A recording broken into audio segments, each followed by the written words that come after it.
3, 2, and 1. So let's talk about the real trade-offs in this debate. Because side government seems to operate on the vacuum where the only bad thing that happens on their side is some technical jargon that's necessary. What are the trade-offs that we actually have? 1. Are we gatekeeping access towards incentivizing people to run? Absolutely. Because not everyone should run, given each person has a different incentive, motivation, or capacity to want to run. It's stupid to think that every person has a different, wants to run for office if their lives necessitate them to prioritize something else, like their own personal life, like their own family. Maslow's hierarchy exists. You can't just bank on what the Constitution says and assert that's a credible and robust mechanization of an argument. 2. Are we prioritizing education as the base level standard for all people, regardless of if they have the means to realistically attain it?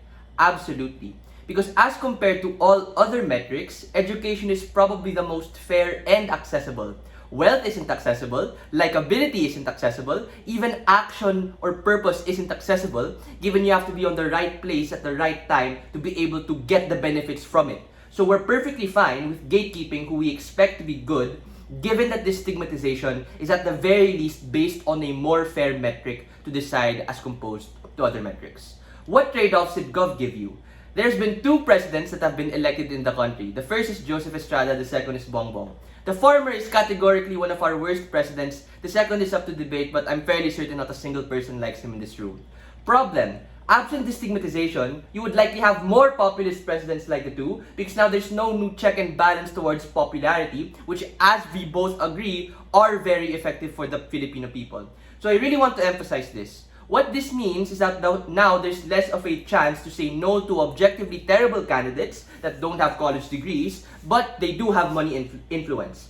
Let's weigh this, right? Because if side government wants to defend this narrow point on the poor who can't access this particular form, then the populist people who have more of a capacity to run on the national elections. So for every good person that might get elected for a barangay position, there's a new senator, a new congressman, a new president who can use this particular form of leverage for their gain. So we flip a lot of their argumentation and that they're more inclusionary because of the reality that happens. A lot of responses to government.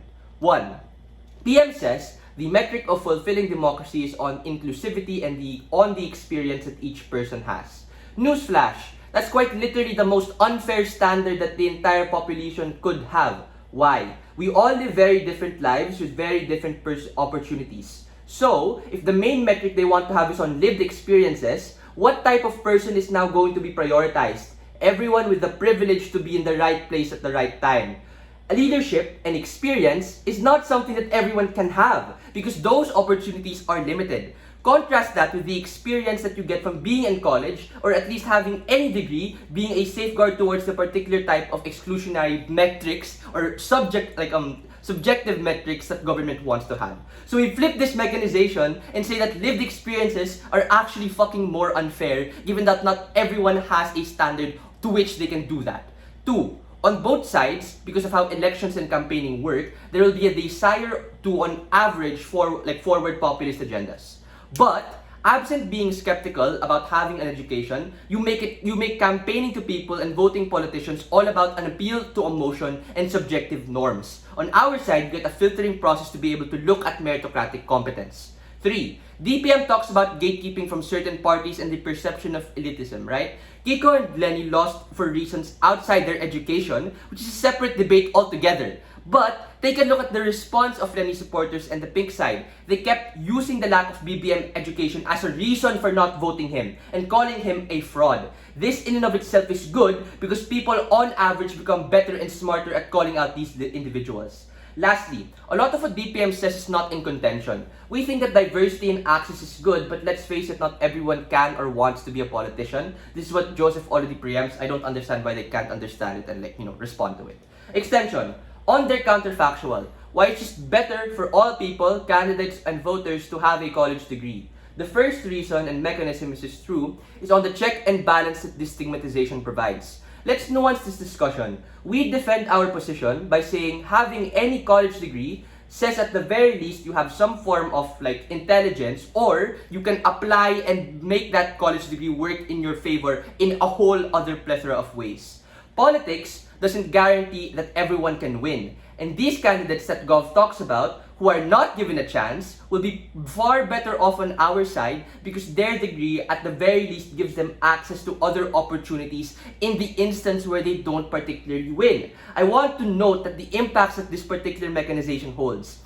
Their side is path dependent on them winning. What if they don't? They can still get a degree and be somewhat okay in pursuing other facts precisely because they have this degree to fall back on in the instance where they don't particularly succeed. I want to note that just on weighing, it's on their side where you fuck these people up because you don't allow them to want to get an education or you don't incentivize them to get an education to fall back on the instance where actually running for office is not successful to them. I'll take a POI now if you guys have. Cool. The second reason is on fairness and capacity. Note, government bench does not respond to literally any of the mechanization that Joseph gave. So I'll double down on it, and government whip cannot hide from the fact that both of their partners really did not respond to the analysis that he gave. Education is rising to be the most accessible form that it can be here in the Philippines. At least in comparison to everything else or all of the subjective metrics that government gave to you.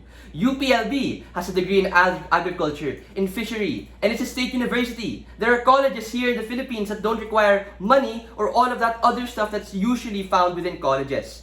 The impact here, that the comparative difference that this holds, parroting what PM said, is that you leave the decision making on subjective metrics if you don't prioritize and to a certain extent stigmatize people without a college degree. Which is a lot more unfair because now you don't have that particular metric to be able to decide who is a particularly good candidate and who is a particularly bad candidate. To conclude my speech, I just want to highlight on debate rules how much Gov has put their whip on the back foot because of how unresponsive they have been to the analysis that my partner has given. Education, at least compared to everything else and all of the metrics that they gave, is fair enough because of the fact that you can realistically have a baseline process and able to accrue it. You can have scholarships, you can have all of those things. Absent you winning these elections to begin with, if you have a college degree, you're far more set up than anybody else. All those reasons, proud.